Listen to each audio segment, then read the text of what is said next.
Graças a Deus, toda honra, todo louvor e toda glória seja dada ao nome do Senhor Jesus. Queridos, eu queria meditar com vocês, queria convidar vocês a abrir a Bíblia de vocês, no livro de 1 Samuel, capítulo de número 18. 1 Samuel, capítulo de número 18.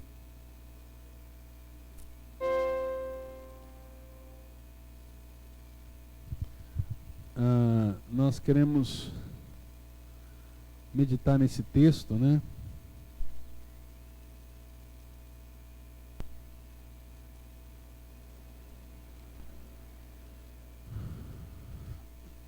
Nós vamos ler a partir do versículo de número 6, livro de 1 Samuel, capítulo 18, versículo de número 6.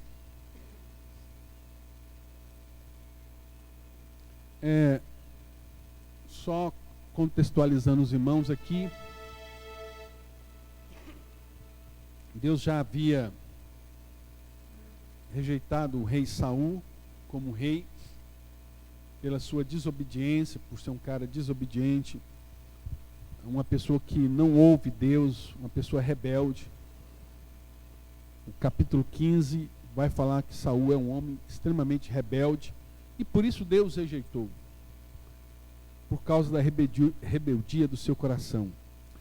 Em Samuel, capítulo 18, versículo número 6, diz assim na palavra de Deus.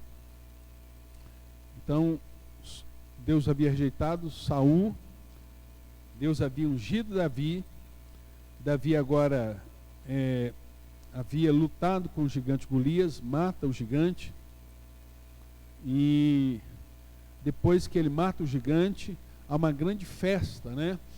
Há uma grande celebração, porque Davi livrou Israel da mão dos filisteus. E logo após, quando eles estão ali celebrando a vitória de Davi sobre Golias, é escrito esse texto aqui. Vamos ver essa narrativa que é tratada aqui no capítulo 18. Diz assim: e aconteceu que, quando eles estavam voltando para casa, depois de Davi ter matado os filisteus, então note assim, na comemoração, no clima de festa, na alegria, Israel venceu uma guerra. O Brasil não sabe bem o que é isso, né? O mais parecido com isso que nós sabemos é quando o Brasil ganha uma Copa do Mundo, né? Aquele clima para tudo. Mas isso aqui é muito maior do que nós falando de uma batalha, de uma guerra, onde você poderia se tornar escravo de uma nação e você venceu. Então há uma euforia, há uma alegria. As pessoas estão dançando na rua, as pessoas estão celebrando, né? Não sei quantos já tiveram a oportunidade de ver, por exemplo, tem um vídeo muito famoso lá em Nova York, quando acaba a Segunda Guerra, as pessoas vão para as ruas, né? E há uma grande celebração, as pessoas jogam papel picado dos prédios, as pessoas dançam, é uma grande celebração, porque acabou a Segunda Guerra. Então aqui, guardadas as devidas proporções, eles estão alegres, eles estão cantando, eles estão celebrando a vitória de Israel. E há um personagem que destacou na guerra, que foi Davi. Então, vou repetir o texto, ele diz assim: aconteceu que, quando eles estavam voltando para casa, depois de Davi ter matado o filisteu, as mulheres de todas as cidades de Israel, olha só, de toda a nação, saíram ao encontro do rei Saul, cantando e dançando, com tamborins, com alegria e com instrumentos musicais. Então foi um grande festival, né? As mulheres se alegravam e, cantando alternadamente, diziam: Saul matou os seus milhares, porém Davi os seus 10 milhares. Não há nada de errado nisso. O que essas mulheres estão dizendo é o seguinte: nós temos um grande herói, que é o rei Saul, E Deus abençoou a nossa nação, dando para nós um outro herói, junto com Saul, um herói maior que Saul. Quer dizer, graças a Deus a nossa nação é uma nação de heróis. Nós temos dois grandes heróis, Saul, que matou milhares, e Davi, que matou 10 milhares. Talvez você não veria nada de errado numa música dessa, mas Saul não gostou da letra. Ele estava cantando, estava dançando, até que ele parou e foi ver o que a letra estava dizendo. E aí ele não gostou. E aí diz o versículo 8, Saul se indignou muito, pois essas palavras lhe desagradaram em extremo. Ele disse, por Davi elas deram 10 milhares, mas para mim apenas milhares. Na verdade, o que lhe falta a não ser o reino? Essa palavra entrou no coração de Saul. Essa palavra machucou o coração do rei Saul, dele ter no seu exército um homem que a nação reconhecia ser um valente, e um valente mais valente do que ele. Ao invés disso gerar orgulho para ele, ao invés disso gerar prazer a ele, saber que ele tem um capitão, um homem de confiança, um homem íntegro, um homem poderoso sob o seu comando, mas Saul queria ser maior que todos. Saul aspirava, ele não queria ninguém maior do que ele. Ele não queria, ele não era capaz de conceber a ideia de que existe alguém melhor do que eu, mais qualificado do que eu, pessoa mais destrada em batalha do que eu. E isso feriu o coração dele. Ao invés dele ter orgulho de ter um capitão desse nível, ele sentiu inveja. Ele ficou amargurado, ficou ressentido, né? A Bíblia diz aqui que essas palavras desagradaram em extremo o seu coração. Essas palavras machucou. E ele ficou chateado, ele ficou em crise, ele ficou deprimido, ele ficou com raiva, ele ficou com ódio. E no meio de uma guerra, você ganhou uma guerra, você está celebrando, você está jubilando. Deus te deu uma vitória, onde estava tudo perdido, onde estava tudo desesperançado, onde não havia esperança, não havia nenhuma luz, parecia que tudo estava perdido. Deus opera um milagre, e quando Deus opera o milagre, eu me alegro com o milagre, mas eu permito que uma palavra, uma semente, palavras são sementes, palavras têm poder de levantar, palavras têm poder de destruir, palavras têm poder de transformar, tanto para o bem quanto para o mal. E nós precisamos aprender a ouvir, a filtrar as palavras que muitas vezes as pessoas falam para nós, e não receber muitas palavras que às vezes as pessoas querem colocar na nossa vida, palavras de maldição, palavras que não condiz com aquilo que Deus diz que eu sou, palavras que falam que vai contra aquilo que Deus falou para nós, aquilo que Deus disse para nós. Eu me lembro de uma metáfora que eu queria compartilhar com vocês. Eu não estava previsto eu compartilhar com vocês aqui, mas eu estou lembrando aqui agora uma metáfora que eu vi há muitos anos atrás, mas que eu acho que tem a ver com o que nós estamos falando.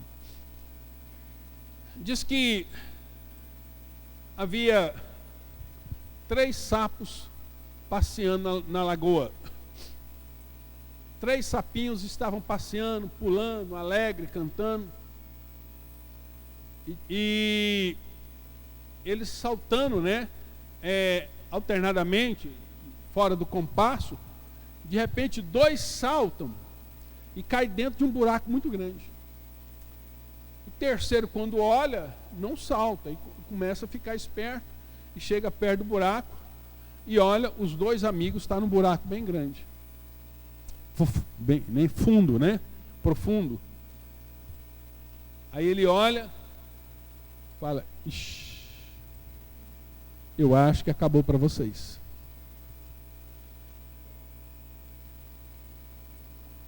E os dois sapos começam a pular para tentar sair do buraco. Eles vão pulando, pulando, vai batendo na parede, bate e volta, bate e volta, bate e volta. E o sapo que ficou de fora falou, olha, eu acho que não vai dar. Acho que acabou, é o fim, vocês vão morrer. Sinto muito, meus amigos, mas não há solução para vocês. Vocês estão condenados à morte. Mas eles não desistiam, eles continuavam pulando, pulando, pulando, pulando. E o sapo continuou dizendo, gente, não adianta tentar. Acabou. Desiste. É a vida. Não há solução, não tem saída. O buraco é fundo, olha. Vocês não estão conseguindo atingir nem um terço do buraco. É impossível vocês saírem daí. E aí, um dos sapinhos começou a desanimar, quis pular, parou. Parou de tentar. E o cara falou, olha, não adianta mesmo não. Vocês não vão sair dessa situação. Essa situação é maior do que vocês, esse buraco é muito fundo. É impossível para vocês saírem daí. Mas aí um começou a pular, desanimar e começou a desistir. E o outro, tentando, parava um pouco, descansava e tentava. E o cara falou, bicho, já te falei, para com isso. Você está gastando força à toa, você está gastando energia à toa, você não vai dar conta de sair daí. E aí, onde ele estava, os dois estavam batendo aqui, criou um buraco na parede, um buraquinho. E aí, num pulo que ele dá, ele consegue ficar aqui, né, mais ou menos um terço do buraco. E daqui ele pulou, bateu no outro canto da parede. Aí ele vinha e caía. Tentava. E o cara, desiste. Desiste. É impossível você sair dessa situação. Essa situação não tem saída. E o outro sapo lá ficou triste, estava triste lá, chorando, deprimido, dizendo assim, realmente, meu Deus, essa é minha vida, esse é meu destino, acabou, tudo mais. E o outro sapo batia aqui e tentava para lá. Caía, batia aqui. Num dado momento, ele bateu aqui, no que ele caiu aqui, ele pulou naquele lugar que ele já tinha também de certa forma amaciado, só que não dava para ele sentar, mas no que ele bateu, ele pegou impulso e saiu do buraco. Veio aqui, saiu. No terceiro salto, ele pulou, assentou aqui, bateu aqui. No que ele bateu, ele tomou impulso e saiu do buraco. E o outro sapo morreu lá. Eu faço uma pergunta para vocês.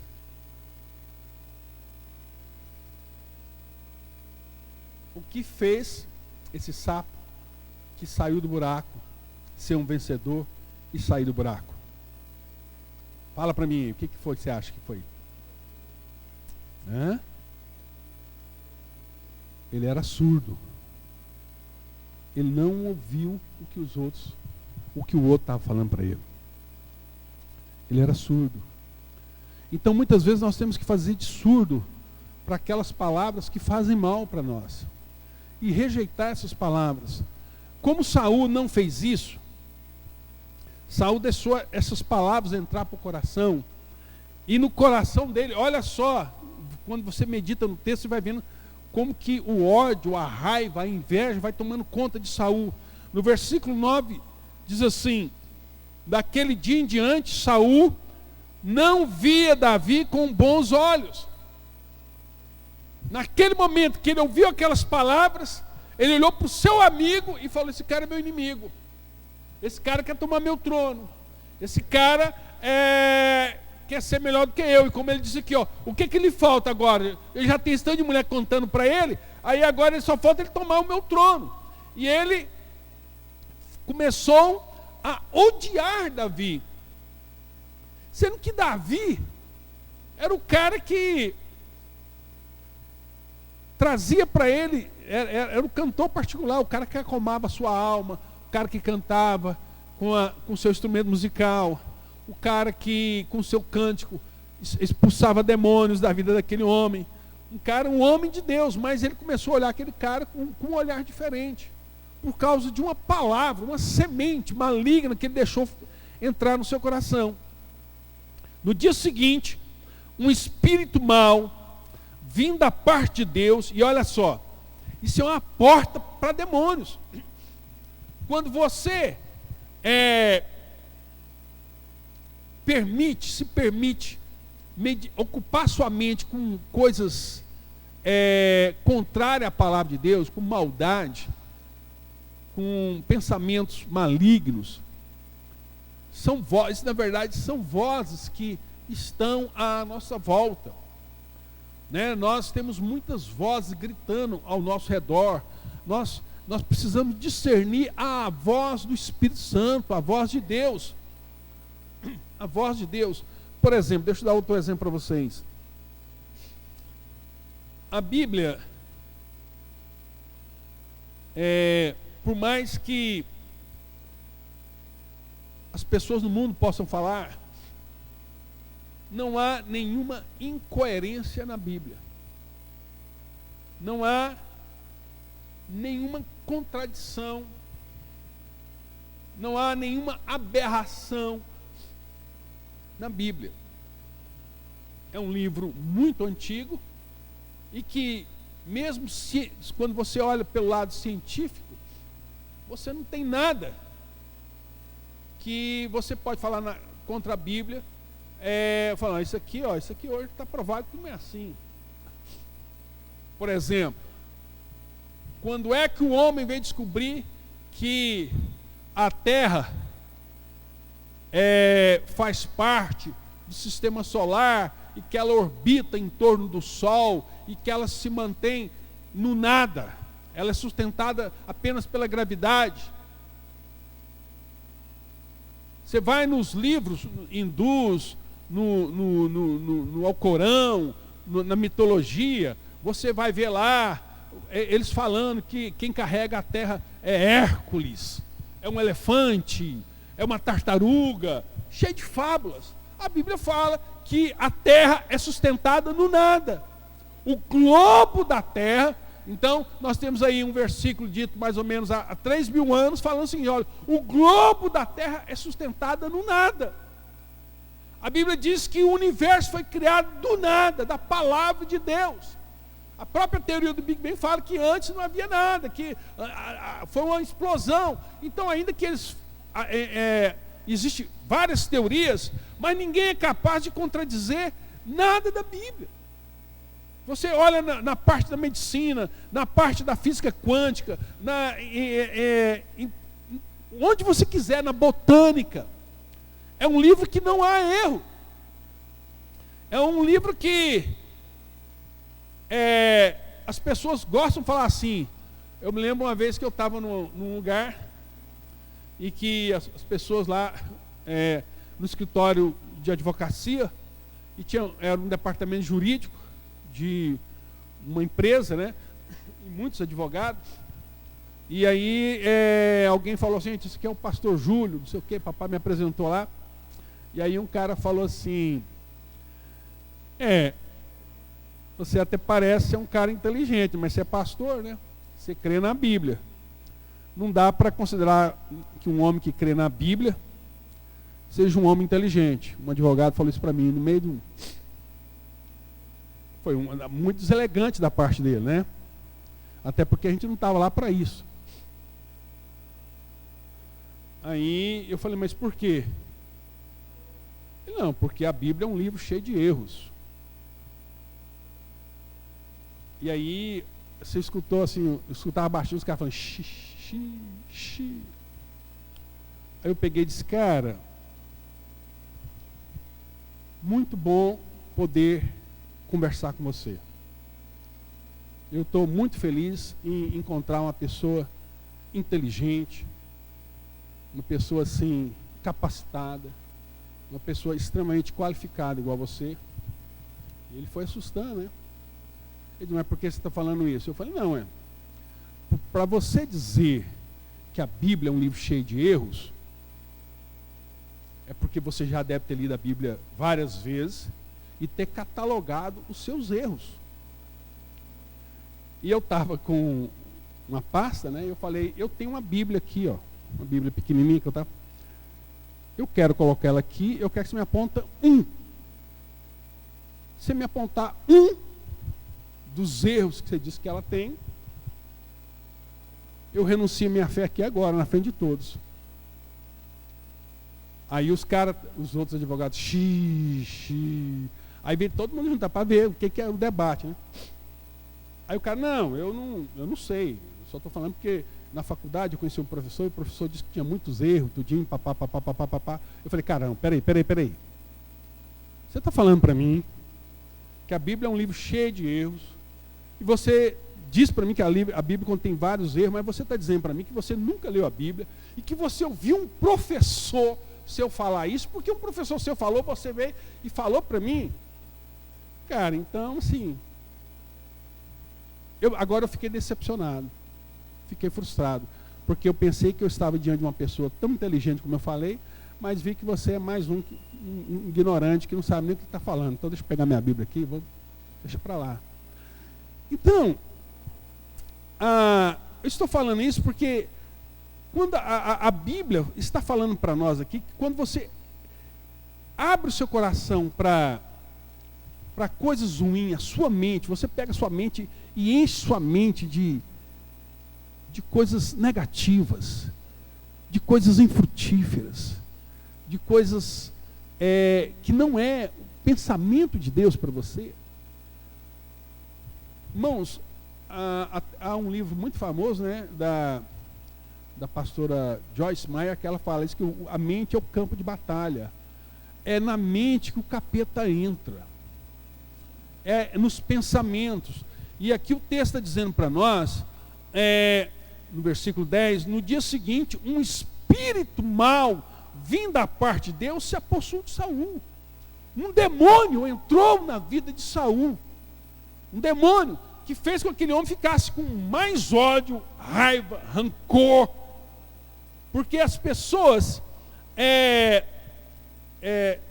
quando se permite, né, ouvir essas vozes malignas, voz que não é voz de Deus, que não é voz de Deus para as nossas vidas.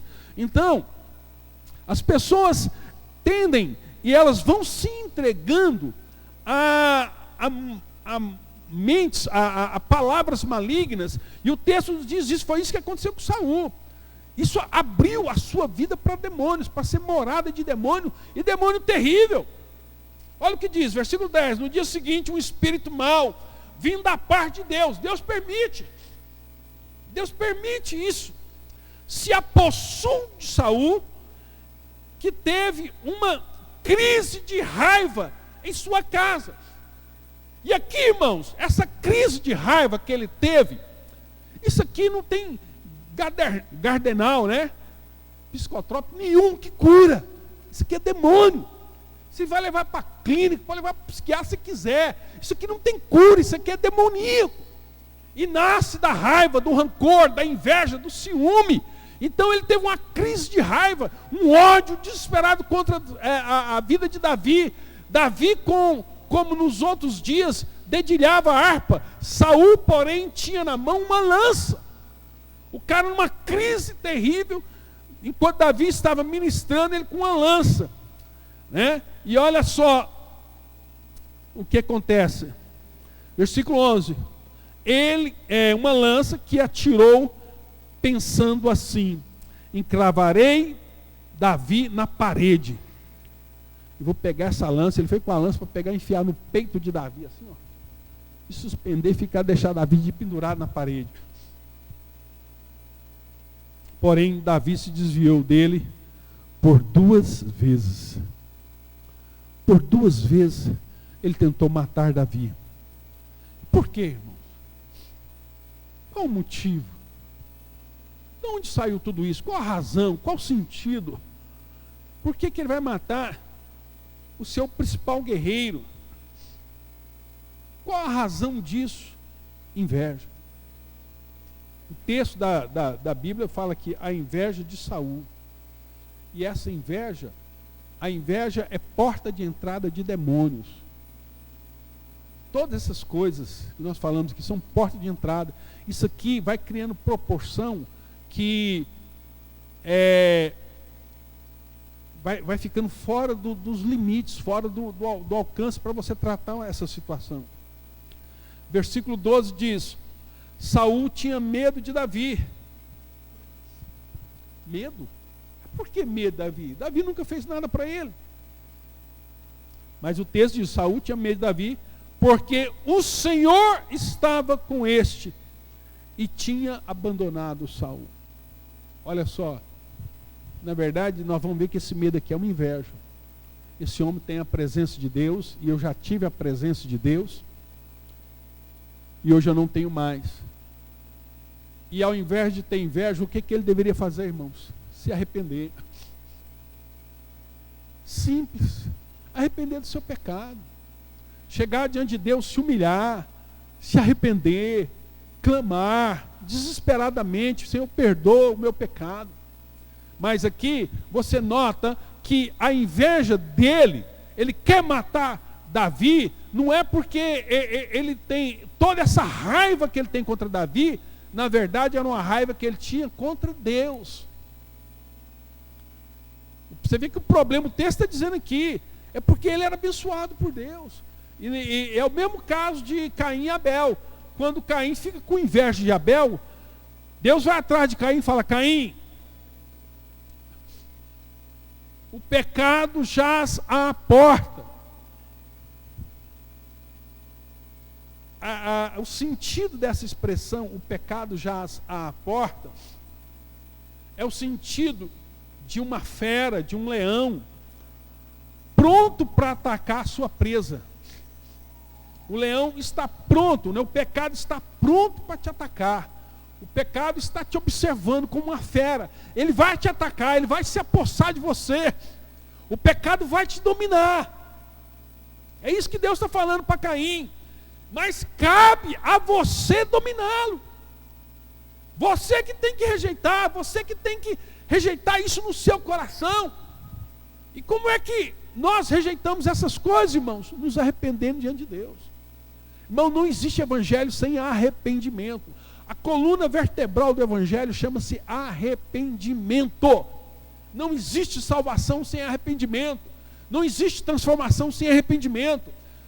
Hoje nós vemos as igrejas querendo ser uma igreja inclusiva. E o que é uma igreja inclusiva? Uma igreja que quer incluir pessoas sem arrependimento. Isso não existe.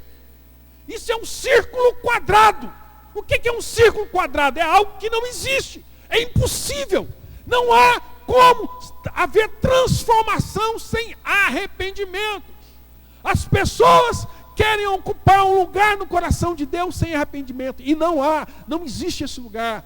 Sem arrependimento, irmão, se você não se prostrar diante de Deus, e é isso que ele falou para Caim: olha, se você não agir corretamente, não haverá lugar para ti.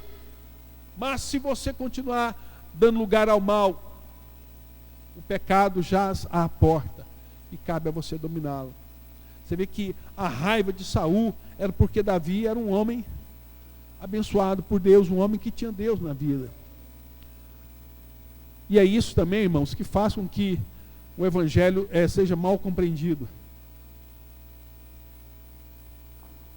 Por que tem 2000 anos de igreja que a igreja é perseguida? Jesus falou: vocês serão odiados por minha causa. vocês serão odiados por minha causa. Eles vão ver eu em vocês, e eles vão te odiar. Então o texto continua. Versículo 13. Por isso Saul afastou de si e pôs por chefe de 1000. Davi fazia saídas e entrada militar diante do povo. Davi tinha êxito em todos os seus empreendimentos, pois o Senhor estava com ele. Olha o sucesso de Davi. A Bíblia falando que tudo que Davi fazia, ele prosperava.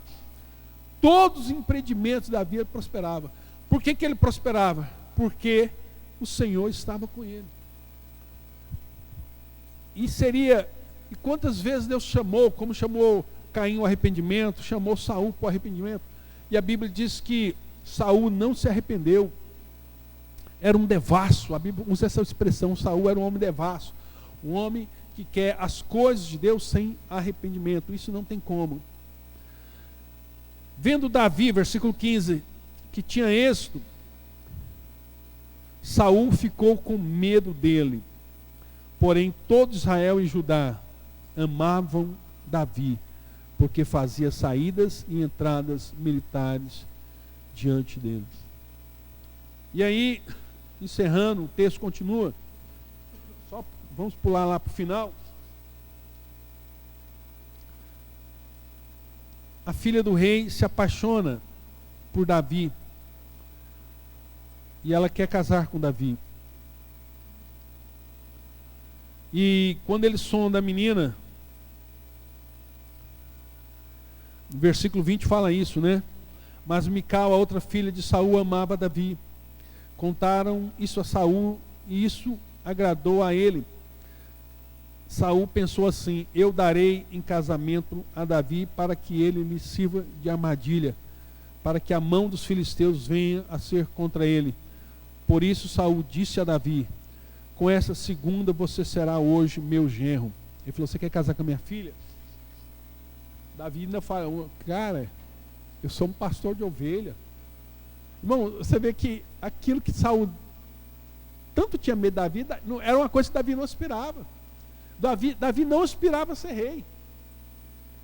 Davi era um pastor e falou assim: olha, que honra que um cara como eu possa casar com a filha do rei. Isso para mim é uma honra muito grande. E aí no versículo de número... Então ele usa a filha dele para fazer uma armadilha para Davi. E aí Davi fala assim: olha, eu não dou conta, eu não tenho condição de casar com a filha do rei, eu vou ter que pagar um dote. Não, mas o rei quer você. O rei quer que você dá para ele como dote. Você vai pegar lá 100 filisteus. Ele pensou assim: eu vou mandar ele numa batalha contra os filisteus vão matar ele. Você vai lutar contra 100 filisteus. Você vai pegar 100 filisteus e vai tirar o prepúcio dele e trazer para nós. Ou seja, você vai pegar 100 pênis de filisteu, vai arrancar a pele de cima, vai trazer para mim 100. Se você trouxer 100 prepúcio para mim, você casa com minha filha. Aquilo é uma armadilha, né? Você vai ter que matar o cara, depois de pegar o cara, chegar lá no pênis do cara, cortar a pele, trazer 100. E olha só o que Davi faz. Versículo 26. Quando o servo de Saul relataram essas palavras a Davi, ele gostou da ideia. Ele foi gostar, engraçado, né? Devia a ser genro do rei antes de vencido o prazo. Davi se levantou e partiu com os homens, com seus homens, e mataram 200 filisteus. E trouxe os seus prepúcios e entregou todos ao rei, para que assim tornasse seu genro. Você queria 100 prepúcio de pênis de filisteu? Eu trouxe um saco aqui com 200. Toma aí, ó. Faz o que você quiser com isso aí. 200. Ele pensou que Davi não ia dar conta, que Davi ia morrer. Quando ele viu isso, que Davi foi lá e matou 200 filisteus para casar com a filha dele, com a Mical. Então diz aí, olha só o que diz o texto, vamos ler encerrando. Então Saul lhe deu sua filha Mical em casamento. Versículo 28. Saul viu e conheceu que o Senhor estava com Davi. É incontestável que somente um homem que tem Deus na vida pode fazer uma coisa dessa. Então, que o Senhor estava com Davi, e Mical, filho de Saul, o amava. Então Saul ficou com mais medo ainda de Davi, e continuamente foi seu inimigo. Quer dizer, o cara agora é genro dele, mas mesmo assim ele tem inveja, ele não consegue suportar conviver com um homem cheio do Espírito Santo de Deus. Versículo 30. Cada vez que os chefes dos filisteus saíam à batalha, Davi obtinha mais êxito do que todos os servos de Saul, e assim o nome de Davi se tornou muito estimado. Quanto mais ele tinha inveja, mais Davi crescia. Quanto mais ele tentava matar Davi, quanto mais ele tentava exterminar Davi, mais Davi prosperava, porque Deus era com ele. A inveja, irmãos, foi a inveja que fez com que os irmãos de José vendessem José para o Egito. Foi a inveja que matou Jesus. A Bíblia fala que os sacerdotes entregaram Jesus para ser morto por inveja. E a inveja é um fruto da carne, é uma coisa que Deus odeia. E eu quero encerrar aqui lendo com vocês esse versículo, né, de Gálatas, no capítulo 5, para nós encerrarmos. Livro de Gálatas, capítulo número 5, onde fala dos frutos da carne e dos frutos do Espírito. Mas vamos ler aqui. Versículo de número 16.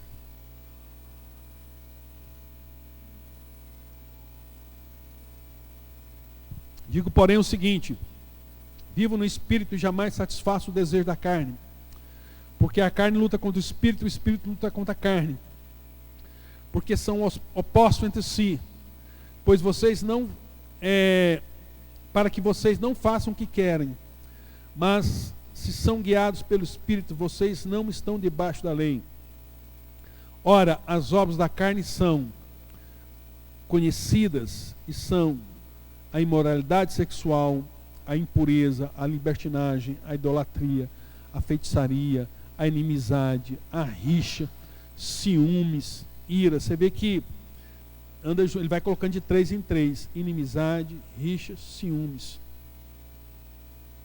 Depois coloca iras, discórdias, divisões, facções, invejas, bebedeiras, orgias e coisas semelhantes a essas. Declaro a vocês, como já antes preveni, que os que praticam tais coisas não herdarão o reino de Deus. Esse homem, Saul, passou para a história como um homem perverso, invejoso, ressentido, que não sabia lidar com o sucesso dos outros. Mas como cristão nós temos que ser aqueles que se alegram com aqueles que se alegram, e choram com aqueles que choram, de orar uns pelos outros, pela prosperidade um do outro, pela família um do outro, de ajudar. Você está com problema na sua vida financeira? Chama os irmãos para participar com você, para te ajudar, para te orientar. Está com problema na sua casa? Chama os irmãos, chama as pessoas. Está enfermo? A Bíblia fala, está enfermo, chama os presbíteros da igreja para orar com você. Eles vão impor as mãos, vai fazer a oração da fé e vocês ficarão curados. Porque as pessoas muitas vezes estão passando problema. Irmãos, e quando nós estamos passando problema, é aí que nós temos que falar. É aí que nós temos que falar. Eu tenho um caso na minha família. Uma menina, um casal, eles casaram e não tinham filhos, não conseguiam engravidar. Só que toda vez que a pessoa perguntava, e aí? Quando é que vai vir o bebê? Não, por enquanto nós estamos só curtindo. Por enquanto estamos só curtindo. 1 ano, 2 anos, 3 anos, 4 anos, 5 anos, 6 anos. Né? Mas que curtição é essa? Não sei o quê. E nunca falou. Até que um dia um irmão lá fez uma brincadeira assim de mau gosto. Mas vocês são estéreis. vocês não é uma família normal. Brincou lá, uma brincadeira de mau gosto. E a menina ficou muito chateada, muito chateada, muito chateada. No que ela ficou chateada, ela abre o coração. Vocês não sabem o que eu estou passando. Nós temos um problema, que não conseguem engravidar, e vocês estão brincando com a gente, tal. E a família, peraí, você tem esse problema? Ué, então vamos orar, Vamos orar, peraí, desculpa a brincadeira, mas vamos orar agora. E aí, a família se uniu em favor daquela menina para ela se engravidar. E ela se engravidou, é mãe, é uma menininha linda. Então, não adianta ter pessoa, não, esse problema eu não quero compartilhar, irmão. O problema é, a Bíblia manda você compartilhar seus problemas. Comunique as suas necessidades aos santos. Mas eu não quero que as pessoas fiquem sabendo. Esse tempo atrás eu estava conversando com uma pessoa que estava com câncer, não queria que as pessoas soubessem. Irmão, põe lá na internet, põe no Instagram, gente, eu estou com câncer, ora por mim. Manda as pessoas orar, nós vamos pedir oração na China, na Índia, na África, pedir o mundo inteiro para orar, irmão. É o contrário, abra a sua boca. Não, irmão, confesse isso, fala dos seus problemas, compartilhe as suas necessidades. Porque às vezes você está sozinho, sofrendo aí, guardando o seu problema, né? E assim, não, o que as pessoas vão pensar? O que as pessoas vão falar? Irmão, isso é evangelho. Isso é evangelho. Isso é evangelho.